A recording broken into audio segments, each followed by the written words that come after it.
दुनिया भर के बाजारों में गिरावट हो रही है, तभी भारतीय बाजार विश्व गुरु बनकर सामने आता है। भारतीय बाजार को आज विश्व गुरु तो कहा ही जा सकता है, क्योंकि दुनिया भर के बाजारों में चौतरफा बिकवाली हुई है, चौतरफा दबाव है। अमेरिका ने ईरान के ऊपर में और बम बरसा दिए। इवन भारतीय समर्थित, भारत के पैसा जहां लगा था, ईरान में जहां हमने पैसा लगाया था, कहां, चाबहार पोर्ट पर, उस पर भी 7-8 बम गिरा दिए। तब भी भारतीय बाजार ने कहा कि नहीं, हम तो विश्व गुरु हैं भाई। बैंक निफ्टी 1000 ऊपर पॉइंट, सेंसेक्स 1000 पॉइंट ऊपर, निफ्टी 250 पॉइंट ऊपर। यानी भारतीय बाजार सीधा सीधी कह रहा है भाई, हमें नहीं फर्क पड़ता, जितना बम गिराना है गिराओ, कुछ भी करो, हमें नहीं फर्क पड़ता। हम कल बताएंगे, यानी कि मंडे को बताएंगे, क्योंकि हमारे मेजर कंपोनेंट्स के रिजल्ट आ रहे हैं और चार्ट को ऐसे जगह पे ले आए जहां से सब कुछ जस्टिफाई होगा। अगर बाजार को ऊपर जाना है तो भैया ब्रेकआउट जस्टिफाई होगा, और अगर बाजार को नीचे आना है तो रेसिस्टेंस से नीचे आ गया, ये भी जस्टिफाई होगा। नमस्कार दोस्तों, सिनेस टॉक्स के एक और लर्निंग वीडियो में आप सभी का बहुत बहुत स्वागत है। आज के मार्केट में, आज के विश्व गुरु मार्केट में हम लोग समझेंगे Nifty, bank Nifty, major components को, साथ में वीकली एनालिसिस करेंगे क्योंकि वीकली ऑफ हो चुका है, और ये समझने का प्रयास करेंगे कि मार्केट जो शुरुआत में ऊपर जाने के बाद, सस्टेन करने के बाद थोड़ा गिरावट दिखाया और उसके बाद तेजी से ऊपर गया, तो क्या सिर्फ इसलिए कि बाजार में बाइंग हो रही थी? क्या फ्रेश बायर्स इंटरेस्टेड थे, या फिर ये एक जाल था? सब कुछ बारीकी से समझने की कोशिश करेंगे। सबसे पहले बैंक निफ्टी को देखते हैं और फिर बारी बारी से आपको जितने भी आपके डाउट्स है वो सब क्लियर करेंगे। बैंक निफ्टी को भी आप देखोगे तो शानदार कैंडल बनाया, और जो स्विंग हाई है उसकी टेस्टिंग करी है। इसी जगह से गिरावट देखने को मिली थी फर्स्ट अटेम्प्ट में, फिर सेकेंड अटेम्प्ट में, अब ये थर्ड अटेम्प्ट। देखो, अगर आप चार्ट के थ्योरी पे चलते हो, क्लोजिंग के बाद जो चार्ट की थ्योरी आ रही है, अगर कोई बाजार या कोई कैंडल बार बार एक ही पॉइंट को टेस्टिंग करे, first attempt, second attempt, third attempt, तो थर्ड अटेम्प्ट में जब वो टेस्टिंग करने के लिए जाए तो फिर उसकी संभावना जो है वो 60% से लेकर 80% तक हो जाती है। 60% से लेकर 80% तक संभावना रहती है कि वो ब्रेक कर सकता है, लेकिन 100% कभी कुछ नहीं होता। ये ना सोचे कि ये पक्का ही होगा। फोर्थ अटेम्प्ट में जब, अगर फोर्थ अटेम्प्ट लगाता है तो वो पोजीशन जो है 70% से लेकर 90% तक चांस है कि वो ब्रेकआउट आएगा। समझ रहे हो? फिफ्थ अटेम्प्ट में अगर पांचवी बार भी अटेम्प्ट कर रहा है तो चांस है कि 80% से लेकर 95% तक के आसपास, 100% का डेटा कभी नहीं जाएगा दोस्तों। 100% ये कुछ नहीं होता, 100% स्टॉक मार्केट में नहीं होता। तो अगर उसी कंडीशन को देखते हो तो ये फर्स्ट हो गया, है ना, ये फर्स्ट हो गया, ये सेकंड हो गया, ये थर्ड हो गया, तो ये तीसरी बार यहां टेस्टिंग कर रहा है। या तो ये ब्रेक करेगा या तो नीचे आएगा, दोनों जस्टिफाई किए जाएंगे। हम समझेंगे आगे इस वीडियो में, सब कुछ समझेंगे, डोंट वरी। तो यहां पर हम देखते हैं पहला रेसिस्टेंस रहेगा 58,700 के आसपास कह रही है ना। 58,700 को ब्रेक करता है तो 58,900 के आसपास कह रही है, और फिर 59,000 भी नोट कर लीजिए। नोट करने में तो कोई जाता नहीं है, यहाँ नहीं पहुंचा था, लेकिन हो सके तो पहुंच जाए। यहां तक हम लोग रेसिस्टेंस मानेंगे, वो तो मंडे को पता लगेगा कि बाजार नीचे आएगा कि ऊपर जाएगा। फिलहाल ये रहेंगे रेसिस्टेंस, इसके ऊपर फिलहाल बाजार रिजर्व नहीं करता। रिजर्व तो ये भी नहीं करता था, लेकिन आगे बताऊंगा कि ऐसा क्यों हुआ। नीचे की तरफ अगर आप देखते हो तो 58,300 के आसपास का पहला नंबर रहेगा। इसको अगर हम ब्रेक करते हैं तो 58,000 का राउंड नंबर दिखेगा। इसको ब्रेक करते हैं अगर, तो फिर 57,700 का नंबर दिखेगा। अब इसके नीचे जाने की संभावना थोड़ी कम है, लेकिन दोस्तों इतने बड़े ग्रीन कैंडल के बाद, इतने बड़े ग्रीन कैंडल के बाद चांसेस कई बार हो जाते हैं। फिर भी यहां तक का नंबर नोट कर लीजिए। एक और चीज यहां जो मुझे दिख रहा है, ये देखिए, यहाँ पे एक बुलिश हरामी कैंडल भी है। ये जो कैंडल है, यानी कि अगर पहला कैंडल रेड बन जाए और दूसरा कैंडल ग्रीन और इसी के अंदर हो, इसके बॉडी के अंदर, तो इसके बॉडी के अंदर ही है, तो ये बुलिश हरामी पैटर्न होता है भाई साहब, कायदे से समझो तो। ठीक है ना। फिलहाल मार्केट ने इस बुलिश हरामी कैंडल के ऊपर में जाके क्लोजिंग दिया है, 3 दिन, 2 दिन, 4 दिन यहाँ पे रहने के बाद, तो ये ठीक है, जस्टिफाई हो रहा है। बाकी आगे देखते हैं। तो ये मैं आपको सपोर्ट एंड रेसिस्टेंस बता दिया। अभी चलते हैं हम लोग एचडीएफसी को देखते हैं।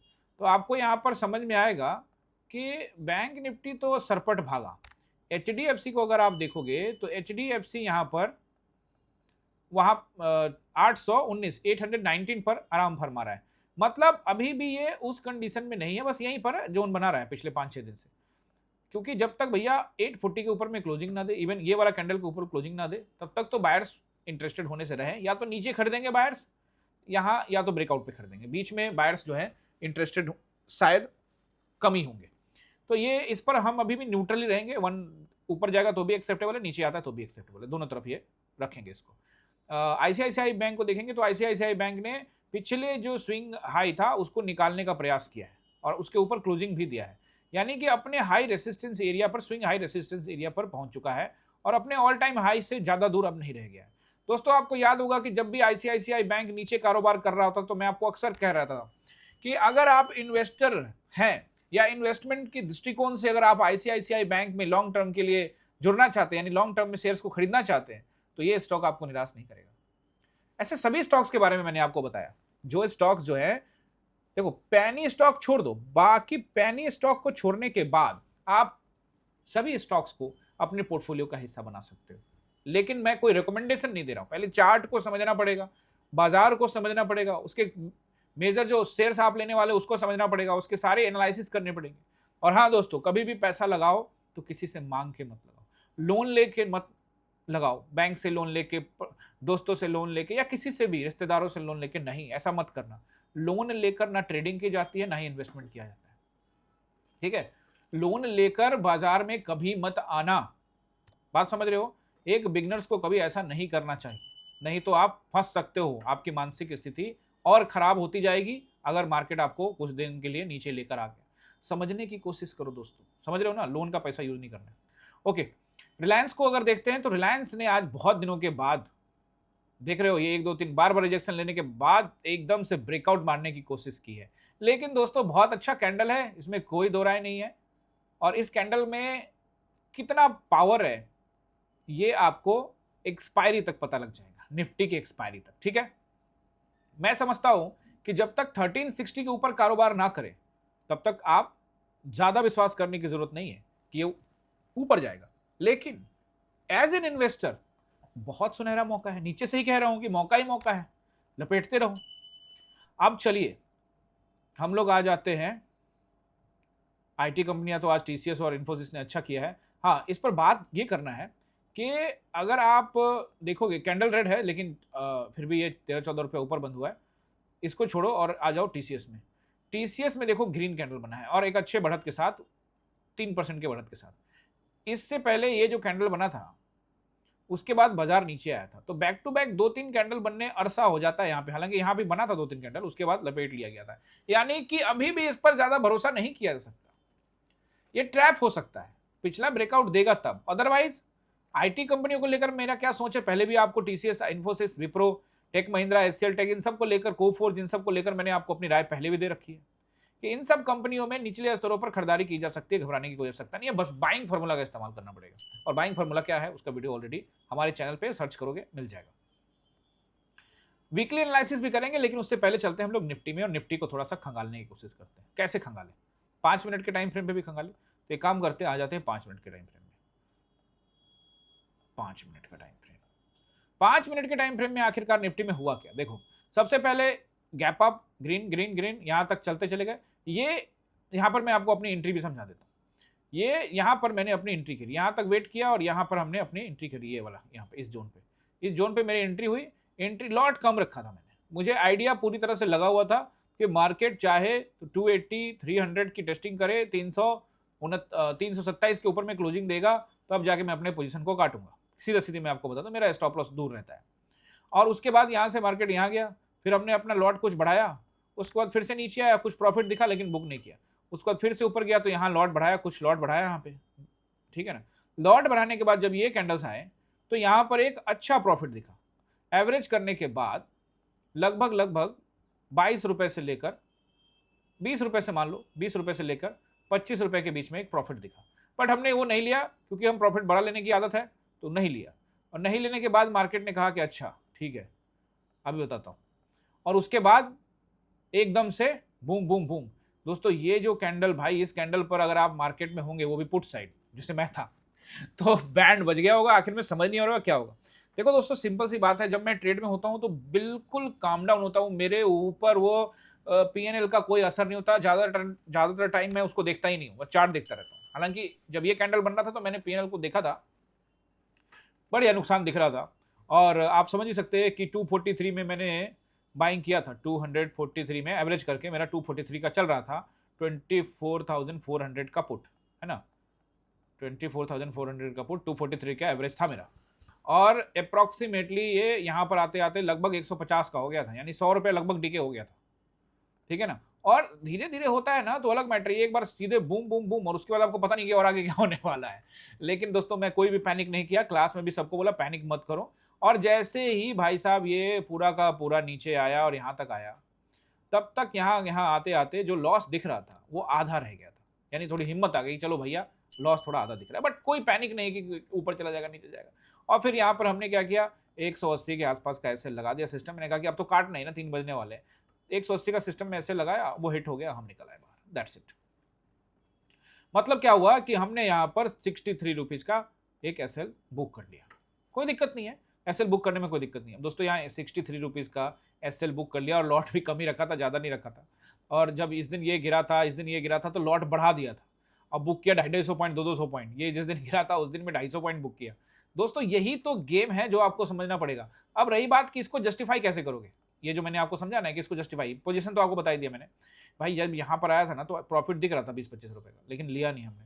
हमने कहा नहीं यार, 20-25 नहीं लेंगे, 67 रुपया दे के जाएंगे। हमें आइडिया नहीं था कि ये होने वाला है। और दोस्तों अब आपको जानना है कि ये जस्टिफाई कैसे करेंगे, मतलब ये कैसे करेंगे जस्टिफाई। कोई जस्टिफिकेशन करने की कोई जरूरत नहीं है। ये एक जस्ट ट्रैप था दोस्तों, ट्रैप के अलावा कुछ नहीं था। मैं आपको बताता हूँ ट्रैप, आप बिल्कुल यस करोगे, हाँ जी सर बिल्कुल यही हुआ। देखो, अगर मैं आपको बताऊं कि अर्ली मॉर्निंग में 6 o'clock जब मैं चार्ट को मतलब सोच रहा था या फिर देख रहा था, जो भी आप समझो, ऐसे माइंड में मैं जब उसे सोच रहा था, तो मुझे ऐसा लगा कि 2 दिन से मार्केट क्या कर रहा है, ट्रेंड पे लाता है और एकदम से नीचे पटक देता है। आपने परसों भी देखा, 15 को भी देखा, 16 को भी देखा, यही हुआ। तो मुझे ऐसा लगा कि आज क्या करेगा, नीचे लाएगा। लोग सोचेंगे कि यार 2 दिन से ला रहा है, हम जल्दी बुक कर लेते हैं। मैं आपको बताता हूँ यही हुआ होगा, आप यस नो बताना। हुआ ये कि यहाँ से यहाँ आया, आपने यहाँ बुक कर लिया, और इसके बाद ये बूम। फिर यहाँ से यहाँ आया, आपने यहाँ बुक कर लिया, उसके बाद बूम। अब आपने आज सोचा कि आज छोड़ेंगे नहीं। दोस्तों मैं तो पूरा ही वेट करता हूँ, सिंपल सी बात है, मैं ये सब चक्कर में नहीं रहता। ज्यादातर लोगों का यही सोच होता है कि यहाँ बुक कर लो, फिर उसके बाद गिरता रहता है, उसके बाद वो अफसोस हो जाता है, इनकी संख्या ज्यादा होती है। तो यहाँ से यहाँ आया, और जो लोग एक्सपेक्टेशन कर रहे थे भाई अगर ऊपर जाना ही होता ना तो धीरे धीरे जाता ना। ये 2 कैंडल इतना तेज मारने की आवश्यकता क्यों थी, क्योंकि वो सीधा सीधा साइकोलॉजी पर वार कर रहा था ऑप्शन बायर के। पर दोस्तों इसको एक्सेप्ट करने पड़ेगा। अगर आप इसको एक्सेप्ट नहीं करोगे ना, माइंड सेट डिस्टर्ब हो जाएगा। अरे जो काम करने आओ, क्या काम करने आओ, ट्रेडिंग। और ट्रेडिंग में होता क्या है, लॉस या प्रॉफिट, उसको गले लगाओ यार, टेंशन मत लो। हाँ, अगर आपने सिस्टम में मेरी बात समझ के ऐसे लगाई होगी तो आपका उड़ गया होगा, कोई दिक्कत नहीं है। मेरा ऐसा नहीं लगा हुआ था, देख रहा था एक समय काफी 100 रुपीज का। अरे धीरे धीरे दिखता है ना तो वो अलग मैटर होता है। यहाँ एक ही बार तलवार सीधे गर्दन के ऊपर में चला दिया। तो कहने का मतलब ये होता है, तो ऐसी स्थिति में जो ऑप्शन बायर होते हैं उनको लगता है कि यार क्या करे, पैनिक सिचुएशन है, काट दे। तो जिनका एसएल लगा वो भी गए, और जिन्होंने भी देखा इतना बड़ा लॉस वो भी काट दिए। हमने अपना कोई पोजीशन नहीं काटा, हमने आराम से वेट किया। 180 रुपए का जब नीचे आया, 180 का एसएल लगाया, कट गया 63 रुपए में। कोई पैनिक नहीं करने का जरूरत है, क्योंकि इधर ही लॉस करेंगे, इधर ही प्रॉफिट करेंगे, समझ रहे हो ना। अब वो 63 रुपीज गया। अगर मैं दिल्ली का यानी मंडे को भी 30 रुपया और ट्यूसडे को भी 30 रुपया, अगर एग्जाम्पल के रूप में हम समझ रहे हैं कि अगर हमें 30-30 मिल गया 2 दिन में आ जाएगा, बात समझ रहे हो ना। तो दोस्तों it's not a big deal, part of the game, चलता है। 2 दिन का लॉस चला गया, कोई इशू नहीं है ना। तो वो कोई इशू नहीं है। अगर आप 30-30 रुपए के हिसाब से सोच रहे हो, अगर आपका 30 रुपए का प्रॉफिट होता है तो आपका 2 दिन का लॉस चला गया, ठीक है ना। अगर मैं देखोगे मेरा कल का पोजीशन देखोगे, तो कल के पोजीशन के अंदर में बैंक निफ्टी में मैंने 200 पॉइंट बुक किया, 180 पॉइंट के आसपास में। और निफ्टी वाले के अंदर में दो ट्रेड में, एक में 70 रुपए के आसपास में और एक में 100 प्लस। तो उसमें से मेरे को 60 रुपए चला गया, और उल्टा मैंने कल लॉट ज्यादा रखा था और आज मेरा लॉट कम था, तो मैं लॉस में नहीं हूं। आज मेरा लॉस जरूर हुआ है, बट मैं लॉस में नहीं हूं ना।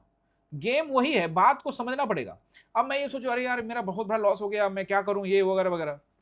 अगर आपके कल का प्रॉफिट छोटा था और आज बड़ा लॉस हो गया, तब भी आपको घबराने की जरूरत नहीं है, क्योंकि यहां तो ऐसा होगा। ये हमला अचानक से किया गया। भाई हमने भी तो हमला किया ना, पुट पुट राइटर को आपने पीटा ना, कॉल राइटर ने यहाँ पे। उसका बदला अभी तक पूरा नहीं हुआ है। बुधवार डेली आके कुछ ना कुछ उल्टा करता है थोड़ा बहुत। तो पार्ट ऑफ द गेम में चलता रहता है मार्केट के अंदर में, इसीलिए पैनिक मत होना। ये मैं आपको ही संबोधित करके आपको ही समझाने की कोशिश कर रहा हूं, उन्हीं को जिसका जो इसमें फंस गए और अब वो निराश हो रहे हैं कि यार काश ऐसा कर लेता, काश यहाँ बुक कर लेता। मैंने टेलीग्राम पे पूछा भी क्या आपने बुक किया, देखो मैं टेलीग्राम पे मैसेज डाला था कि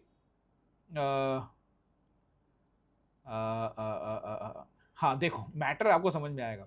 रिजेक्शन प्रॉपर चाहिए, ट्रेड ऑन है मेरा, बता दिया आपको 12 बजे, अभी थोड़ा लॉट ऐड कर लेता हूँ ये भी बताया, मार्केट मजे ले रहा है ये भी बताया, अपने सेटअप पर ट्रस्ट करना पड़ेगा ये भी बताया, और उसके तुरंत बाद जब बोला है सेटअप पर ट्रस्ट करना पड़ेगा, शांति से इंतजार करो, उसके बाद आपको लगभग 20-25 मिनट के बाद इंतजार का फल मतलब मिल गया आपको। यानी कि लगभग 2 बजे से पहले 5 मिनट पहले कैंडल एकदम बूम बूम बूम बनाया। अब यहां पर बुक नहीं किया, फिर मैंने पूछा आपसे कि क्या आप लोगों ने बुक किया, तो इसमें से मेरा ट्रेड भी अभी ऑन है तो बुक किया, तो बुक कर पाए तो 112 लोग यहां पर कह रहे हैं नहीं कर पाए, 32 लोग कह रहे कर पाए, 5 लोग कह रहे हाँ हो गया। तो ज्यादातर लोग नहीं कर पाए, और उस जब ये मैंने देखा आपके रिएक्शन को तो मैं समझ गया कि भैया हो गए ट्रैप। मैं इस बात को पूरी तरह से समझ गया कि ट्रैपिंग हो गई है। लोग सोच हाँ, फिर मैंने ये सोचा कि प्रॉफिट तो ठीक ठाक ही दिखा होगा 20-25 रुपए का, एवरेज एवरेज भी नहीं किया होगा तो हो सकता है और ज्यादा दिखे हो, लेकिन चलो 20-25 का दिखा होगा तो वेट किया होगा थोड़ा और बनेगा, क्योंकि 2 दिन से मार्केट डाउन कर दे रहा था और वहीं पे फंसा लिया लोगों को। तो दोस्तों this is the part of market, accept करो, एक्सेप्ट करो तभी ये मार्केट में एडजस्ट कर पाओगे। अगर आप रिवेंज करोगे नहीं नहीं क्या हो गया उदास हो जाओगे, नहीं नहीं नहीं ऐसा नहीं करना, ये सब बहुत पहले मेरे साथ होता दोस्तों, अब मैं मुझे असर ही नहीं पड़ता, कोई फर्क नहीं पड़ता, यही करना है ना, यही धंधा है, उसमें उतार चढ़ाव होते रहते हैं। अभी कभी दुकान के अंदर में तेज बारिश आ गई या कुछ ऐसा नुकसान हो गया, गोडाउन के अंदर में कुछ नुकसान होगा, उसके बारे में कौन जानकारी, कौन जानता है, समझ रहे हो ना, कोई कोई फर्क नहीं पड़ता, आराम से आप पेशेंस में रहो। ये बात मैं इसलिए बोल रहा हूं ताकि आप लोग जो सुन रहे हो, अगर आप लोग इससे गुजर रहे हो तो घबराने की जरूरत नहीं है, कुछ नहीं होता, ओके, डोंट वरी। अब चलो पोजीशंस मैंने आपको समझा दिया। अब ये मार्केट ने सिर्फ उसलिए किस लिए किया, क्योंकि ये 2 दिन गिराया था, लोगों के मन में था, और आज भी गिराया और उसके बाद उठा दिया सिर्फ पीटने के लिए। अगर किसी को ये लग रहा है कि बाजार को सच में ऊपर जाना है तो ये तरीका क्यों अपनाया गया, धीरे धीरे भी जा सकता था, ये सिर्फ पीटने के लिए किया गया। अब चलो हम लोग आ जाते हैं वीकली एनालिसिस पे, और उसके बाद फिर सपोर्ट एंड रेजिस्टेंस बता के खत्म करेंगे। वीकली एनालिसिस को जब हम लोग देखते हैं, निफ्टी को एक बार चेक करो, आ जाओ पहले वीकली एनालिसिस में बैंक निफ्टी को देखते हैं। पहले बैंक निफ्टी को अगर आप वीकली एनालिसिस में देखते हो तो कहानी कुछ एक्स्ट्रा नहीं है, 4 सप्ताह से यानी 1 महीने से आपको यही नजर आ रहा है। और आज इस वीक का कैंडल थोड़ा सा, इसमें सभी में विक्स बन रहे थे, आज वीक इस कैंडल में विक नहीं बना है, और ये पूरा कैंडल आज का ही तो है। इस वीकली कैंडल का अगर आप देखते हो, इसका ओपनिंग देखते हो तो वही आज के आसपास जो जहां हुआ बस वही, तो एक ही दिन में पूरा सप्ताह कैंडल बनाया है बात समझ रहे हो, चलो पार्ट ऑफ द गेम चलता रहता है। तो क्या मैं इसको स्ट्रांग मानूंगा, देखो सिंपल सी बात है, मैं अपने आपको एक बात कही थी बहुत पहले, याद होगा, कि यहां से यहां एक डबल बॉटम पैटर्न बन रहा है, और ये एक नेक है, ऑलरेडी बॉक्स बना के पहले रखा हुआ है, इसके ऊपर में ये सस्टेन कर रहा है लेकिन ब्रेकआउट नहीं दे रहा, आज भी ब्रेकआउट नहीं है, डोंट वरी, ये ब्रेकआउट नहीं है दोस्तों, ये अभी स्टिल सस्टेन ही है, ब्रेकआउट होगा फिर देखेंगे। ये वाला कैंडल को मत भूलना, वीकली टाइम फ्रेम में भी, वन डे टाइम फ्रेम में, ये कैंडल का जब तक इसके ऊपर कारोबार नहीं करे तब तक नहीं, सस्टेन किया है 1 महीना, ये बहुत अच्छी बात है, 1 महीना से ज्यादा सस्टेन कर गया, ये बहुत अच्छी बात है। अब ब्रेकआउट चाहिए, अगर ब्रेकआउट आता है तो चांसेस आर वेरी हाई कि 59,000 के ऊपर में जो आपको नंबर्स दिए वहां तक जाएगा। लेकिन जैसा कि मैंने बताया कि रिजल्ट आने वाला है, कुछ भी खराब रिजल्ट आया तो एकदम यहीं से पटकेगा आपको, अच्छा आया तो थोड़ा ऊपर एज लेने का कोशिश करेगा, है ना। अभी ये नहीं कह सकते कि अप ट्रेंड आ जाएगा तत्कालिक में, आपको मैंने बताया वीकली टाइम फ्रेम में अभी ये न्यूट्रल रहूंगा मैं। वैसे अगर वीकली टाइम फ्रेम में देखते हो तो स्ट्रॉन्ग फीलिंग दे रहा है, लेकिन स्टिल आई एम न्यूट्रल, क्योंकि ये पूरा जोन अभी ब्रेक नहीं किया, कर देगा तो फिर देखेंगे। निफ्टी को अगर आप देखते हो तो यहां भी वही कुछ कहानी है, स्टिल 4 वीक से यहीं पर कहीं आसपास में क्लोजिंग हो रहा है, 5वां वीक है, ठीक है ना। तो इससे पहले का जो वीक का क्लोजिंग देखो तो कहां था, इससे पिछले वीक का जो क्लोजिंग हुआ था वो हुआ था 206 पे, और इस बार जो हो गया है 334 पे, यानी कि 120 पॉइंट का बढ़त है, कुछ खास नहीं, यानी वहीं पर है, ज्यादा घबराओ मत। और इसके लिए ये रेड कैंडल और ये वाला कैंडल वीकली टाइम फ्रेम में ध्यान रखना, इस पर क्लियर है। तो आई होप कि दोस्तों वीकली टाइम फ्रेम भी आपको समझ में आ गया होगा, और इसमें अभी ये कह देना कि स्ट्रांग है ये भी नहीं कह सकते। हाँ, अगर आप पूछोगे स्ट्रांग है या क्या है, तो इसका एक क्लोजिंग के बाद तो आपको लगेगा कि ऊपर जा रहा है, लेकिन दोस्तों ये हर बार ये जोन पे काम कर रहा है ना, तो अगले वीक फिर से नीचे आ जाए, कुछ कह नहीं सकते। अगले वीक हम लोग देखेंगे शुक्रवार को जब बात करेंगे। अब आ जाइए वन डे टाइम फ्रेम में सपोर्ट एंड रेसिस्टेंस आप लोग नोट कर लीजिए। देखिए मुझे लगता है कि पहला resistance according to the market जो रहेगा वो रहेगा 300 के ऊपर है ना, 24,360 360 उसको ब्रेक करता है 400, उसको ब्रेक करता है 460। दोस्तों अगर मार्केट इस तरफ जाने के लिए सोच रहा है तो जरूर जा सकता है, इसमें कोई दो राय नहीं है, करने का ये भी टेस्टिंग हो सकता है। लेकिन अभी मंडे को देखेंगे, रिजल्ट भी आ जाएगा ना तब तक कई कंपनियों के, सैटरडे को, मंडे को देखेंगे। अभी आप ये नोट कर लो, नीचे की तरफ आप देखते हो तो 24,260 अभी तत्काल में सपोर्ट है। अगर बड़ा गैप अप गैप डाउन होता है तो पहला दूसरा नंबर का छोड़ देना, फिर आगे का देखेंगे। 24,260 ब्रेक करता है 24,160 और मेन नंबर वही है भैया 24,108 के आसपास के लिए, इसको सपोर्ट अभी मान के चलेंगे हम लोग। लेकिन अगर मान लेते ये ट्रैपिंग था और अगले दिन ही उठा के नहीं आया तो फिर ऐसी स्थिति में 24,000 के राउंड नंबर तक के दर्शन कराने के पावर है वो मार्केट के अंदर। ठीक है, दूसरी बात दोस्तों यहां पर हमको ये एक चीज और समझनी चाहिए, क्योंकि पिछले जो हमारा कॉन्ट्रैक्ट शुरू हुआ इसका निफ्टी की एक्सपायरी का, वो हुआ बुधवार को, यानी यहां तो बुधवार को भी मार्केट नीचे ही लाया और उसके बाद कल भी नीचे ही लाया, तो इसका मतलब ज्यादातर लोग पुट में होंगे और पुट में खूब बीटीएसटी होने की संभावना भी लगती है। इस तरह के चार्ट को देखकर मार्केट ने सबको रगड़ दिया है, तो ऐसी स्थिति में सबको पता ही है, बड़े ऑपरेटर्स को ये बात तो पता ही है कि भाई यहां पर अगर आप देखते हो तो लोग पुट में गए होंगे और पुट साइड की ज्यादा ट्रेडिंग हुई होगी और इसीलिए यहां पर खींच के यहां ऊपर ले गया। और ऐसी स्थिति में अगर ये इतना ऊपर लेके चला गया है तो जो पुट में फंस गए उनको तो कुछ मिलने वाला है रहा नहीं अब। तो ऐसी स्थिति में ये 2 दिन अगर ये यहां इसके ऊपर भी रखता है, ये जो कैंडल है आपका 16 जुलाई का जिसका हाई आपको दिख रहा है 186, तो अगर 100 के 80 में 2 दिन में बिता लिया तो यहां जो पुट में कामकाज कर रहे हैं उनका स्वाहा।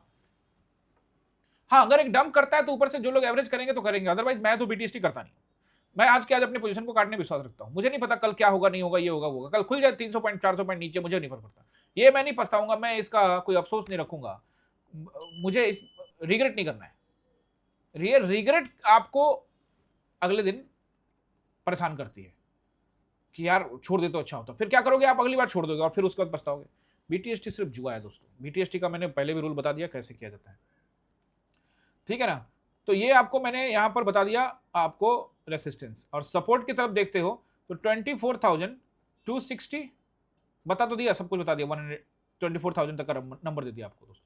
दोस्तों आई होप कि आपको वीडियो आपने एंजॉय किया होगा और आपको पता लग गया होगा कि आखिरकार इस मार्केट को मैं तत्काल में आज विश्व गुरु क्यों कह रहा हूं। चलो एक नजर भी डाल लेते हैं एक्सजेक्ट निफ्टी की तरफ। तो इसको वर्ल्ड मार्केट में अगर मैं आपको लेके जाता हूं, ऐसे दाउ जोन का फ्यूचर देखो, दाउ जोन का फ्यूचर देखो, अभी ये 200-300 पॉइंट था भाई साहब आधे घंटे पहले, अब ये 450 पॉइंट नीचे जा चुका है, और ये 400 पॉइंट था और ये अब 550 पॉइंट नीचे जा चुका है, 550 से भी ज्यादा, 600 पॉइंट नैस्डैक नीचे। निक्की को देखोगे जापान का ये 1700-1800 पॉइंट नीचे जाके बंद हुआ है, 2100 पॉइंट नीचे चल रहा है, ठीक है ना, 1700-1800 से भी ज्यादा। अगर निक्की को देखोगे यहां पे ट्रेडिंग व्यू में तो ये देखो,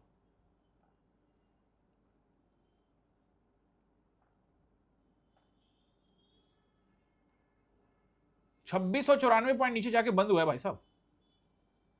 मैटर समझ रहे हो, कहानी जो है वो डिफरेंट है, डिफरेंट तरीके से लिखी जा रही है। वर्ल्ड मार्केट पर अगर मैं क्लिक कर दूं ना यहाँ पे तो आपको लाल के अलावा कुछ नजर नहीं आएगा, ये जो नजर आ रहा है ना ग्रीन, ये आपका विश्व गुरु है, ये देख रहे हो 1%, 1.25%, बाकी तो आपको लाल में नजर आएगा। ये डॉलर को छोड़ो, पूरा मार्केट देख लो आप, ठीक है। संघाई कंपोजिट, हैंगसेंग 2%, निक्की 4%, कॉस्पी 6%, ठीक है ना। मतलब एशिया के चाबहार पोर्ट पर साउथ एशिया के जोड़ने वाला जो चाबहार पोर्ट बनाया गया उस पर नुकसान हुआ, तो दुनिया के सारे साउथ एशिया के कंट्रीज, मेन कंट्रीज में जो है कि बिकवाली देखने को मिल रही है। ये विश्व गुरु बना हुआ है सिर्फ ट्रैप करने के लिए। आप जो मर्जी बोलो, कोई फर्क नहीं पड़ता, मुझे नहीं फर्क पड़ता, मैं ऐसे एनालाइज करता हूँ। ये ट्रैपिंग है दोस्तों, जस्टिफाई करने की कोशिश की जा रही है, और रिजल्ट अच्छा आ जाए ना कोई दिक्कत नहीं, रिजल्ट अच्छा आ जाए, अच्छा रिजल्ट आके आप ब्रेकआउट करो करो, ले जाओ 500, देखो आप भी देख लेना कहां कहां जाता है ये, समझ रहे हो ना मैटर। न्यूज पर मार्केट, आप ना न्यूज देखते हो, तो न्यूज पर करता है सर, ट्रम्प ने ये बोला, ट्रम्प ने वो बोला, तो अब कहां गया आपका न्यूज? इसलिए मैं कहता हूं चार्ट को भी समझना है, सेंटिमेंट को भी समझना है और सेलर्स के माइंडसेट को समझना है। मैं आपको हमेशा कहता हूं सेलर्स के माइंडसेट को समझना बहुत ज्यादा जरूरी है। अगर नहीं समझे तो दिक्कत में आ सकते हैं। बहरहाल loss and profit is the part of market, accept it. I hope कि आपने इसको एंजॉय किया होगा। अगर किया है तो लाइक शेयर सब्सक्राइब करना मत भूलिएगा दोस्तों, और साथ में हमारे चैनल को अभी तक आपने ज्वाइन नहीं किया है तो दोस्तों हमारे चैनल को जरूर ज्वाइन करिए। और एक अनाउंसमेंट भी मैं आप लोगों को कर देता हूं दोस्तों, पहले आप हमारे चैनल को जल्दी से ज्वाइन कर लीजिए। ज्वाइन करने के लिए क्या होगा, एकलव्य, अर्जुन और द्रोणा तीनों में से किसी भी प्लान को क्लिक करके ज्वाइन कर सकते हैं, चैनल को कंट्रीब्यूट कर सकते हैं। साथ में मेंबर्स वाला जो वीडियो है वो आपको देखने को मिलेगा। सैटरडे संडे की क्लास में भी आप आ जाएंगे, उसके लिए भी आपको अलग से कोई पैसा देने की जरूरत नहीं है। कल सैटरडे संडे की क्लास होगी, उसका अपडेट आपको टेलीग्राम में दे दिया जाएगा। ओके दोस्तों, और अपडेट ये देना है दोस्तों, और आप सभी को पता भी है कि मैं 2 अगस्त से 8 अगस्त के बीच में रहूंगा उदयपुर में। कहां रहूंगा? उदयपुर में। और उदयपुर में क्या है, 7 डेज का हमारा वर्कशॉप है। 7 डेज का क्या है, वर्कशॉप। वर्कशॉप में क्या सीखोगे आप, A to Z of stock market. Option buyers के लिए ये वर्कशॉप, खास करके जो बिगनर्स है, सीखने की चाहत रखते हैं, जब आओगे तो आपको काफी कुछ सीखने को मिलेगा। अगर आप भी आना चाहते हो तो नंबर आ रहा है ये 6206381623, इस नंबर पे कॉल या व्हाट्सएप कर अपना सीट बुक कर सकते हो। मैं फिर से बता रहा हूं आपको दोस्तों, हमारी सीट्स की संख्या जो है वो बहुत कम है। जितना जल्दी करोगे उतना अच्छा। और थोड़े दिनों के बाद ये फिर सीट्स बंद हो जाएंगे, फिर मैं आपका जो बुकिंग है वो बंद हो जाएगा, तो फिर मैं कुछ कर नहीं पाऊंगा। तो जितना जल्दी हो सके आप लोग बुक करा लीजिए। आई होप दोस्तों कि आपने इस वीडियो को एंजॉय किया होगा। तो लाइक शेयर कमेंट करके जाइएगा। मिलते हैं किसी और वीडियो में। आप सभी का बहुत बहुत धन्यवाद।